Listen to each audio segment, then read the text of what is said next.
Romania is going through an unprecedented political crisis that has exposed the deep flaws in our democratic system. The annulment of the first round of elections, followed by the banning of Călin Georgescu, showed how far the establishment is willing to go to maintain control. This was not about legality, it was about political maneuvering. The acceptance of my candidacy does not indicate a return to democratic normality. It is merely an attempt by those in power to contain the growing public outrage. The establishment calculated that rejecting yet another candidate would be too obvious and, of course, too dangerous. But let's be clear, their goal remains the same: to keep control, to silence opposition, and to preserve their power. The power is not theirs, the power is at the people. The people must remain vigilant because democracy in Romania is still under attack.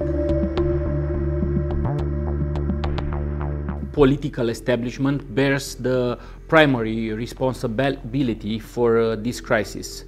For decades, they have operated as an isolated elite, using state institutions to maintain their grip on power. Corruption, media manipulation, and lawfare are their tools of choice. However, we cannot ignore the broader context. The European Union should be a guardian of democratic principles, yet it has largely turned a blind eye to the abuses happening in Romania.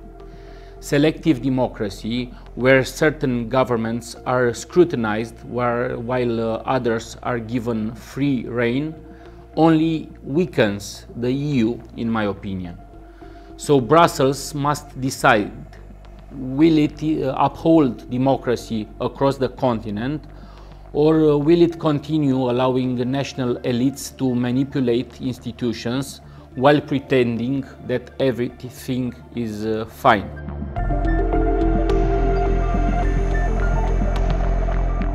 Well, let me be blunt. The problem is not the idea of European cooperation. The problem is how it is currently managed. The European Union was meant to be an alliance of free nations working together, not a bureaucratic system where power is concentrated in the hands of few unelected bureaucrats. Romania must not be a passive participant in this system. We must fight for a reformed EU. One where national sovereignty is respected, where decision-making is transparent, and where economic policies benefit all citizens, not just political elites. If the EU continues its current path of centralization and double standards, the risk of fragmentations will only grow. Our goal should not be to abandon Europe, but to ensure that Europe remains a union of sovereign nations, not a super state.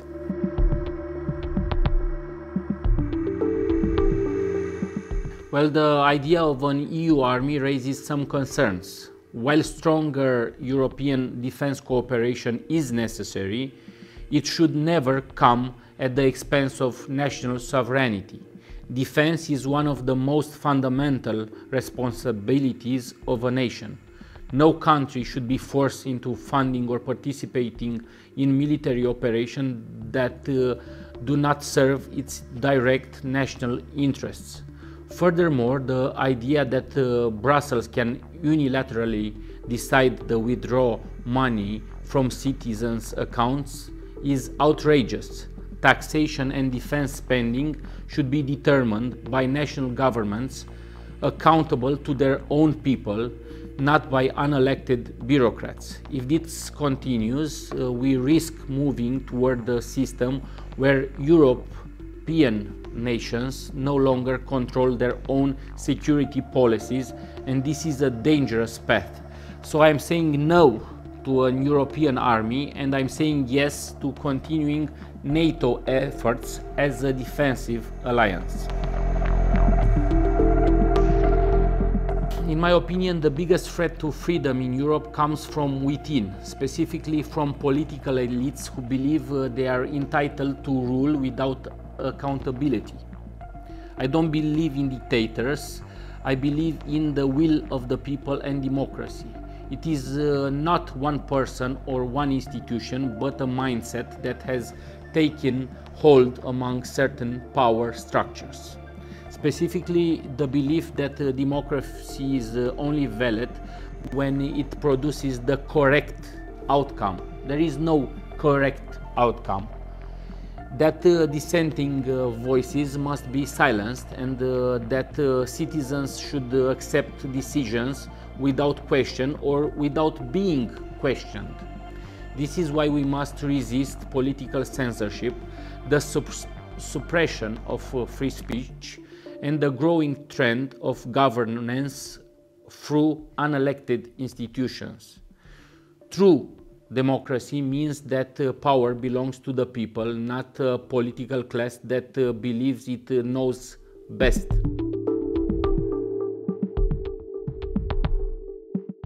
Let's not be naive, please. This was not an act of generosity or a sudden commitment to democracy. The decision was a direct result of public pressure. After the unprecedented removal of Călin Georgescu, blocking another candidate would have completely shattered any remaining illusion of a fair election. The Romanian people have had enough, and their frustration was impossible to ignore.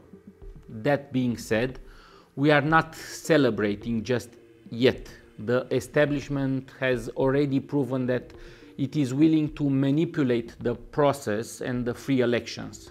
We will not rest until we see a truly free and fair election where the Romanian people, not unelected elites, decide their future.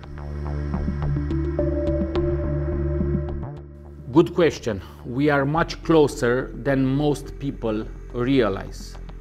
Democracy is not just about voting, it's about having real choices, about institutions that serve the people rather than the ruling class.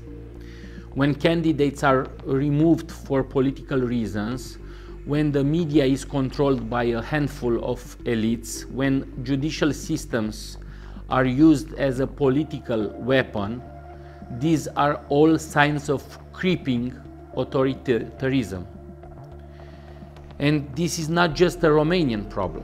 Across Europe, we are seeing similar tactics being used, discrediting political opponents, restricting free speech, and using vague accusations of disinformation to silence debate.